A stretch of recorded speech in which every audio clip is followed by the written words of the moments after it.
Not long ago, the economy took a tumble. This tumble was pretty hard on a lot of people. Few regions were hit harder than Michigan and the Metro Detroit area. Brothers and owners of a family-run roofing company in town were so distressed by the stories they heard. My husband's been out of work for nearly a year and a half now. They just cut my retirement by $600 a month. And these medical bills, they're burying us. It just doesn't seem we can catch a break. It was almost overwhelming.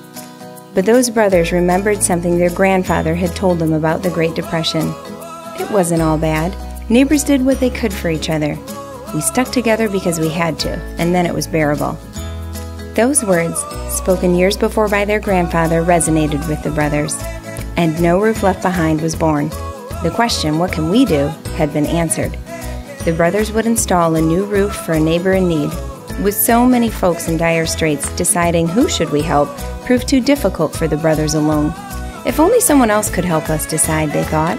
So the brothers invited the community to help a good neighbor in need of a new roof by way of an online nomination.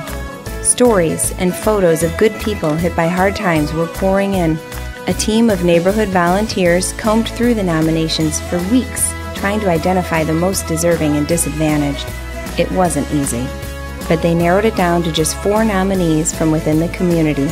Individuals and families, young and old, people who'd done all they could to avert calamity, but were eventually overtaken by it. Now the decision lay within the hands of the community. They went to the website. They saw the pictures. They read the stories. They made their choice. Votes streamed in, not just from their town, but from across the state, across the country, and even from overseas. The spirits within the community rose, and hope returned among neighbors as they saw support for one of their own building. When the dust finally settled and all the votes were tallied, one nominee stood out from the rest. The brothers made plans for the roof installation. Neighboring shopkeepers were moved to chip in. They donated time, materials, and even their services to lend a hand. It felt wonderful to be part of a close-knit community like this one. So the brothers decided to do it again, and again, and again. Those outcries for help that so tugged at their heartstrings are now mingled with expressions of relief and gratitude. I never realized so many people cared about us. We're so overwhelmed by all the support. I just don't know how I could ever thank you.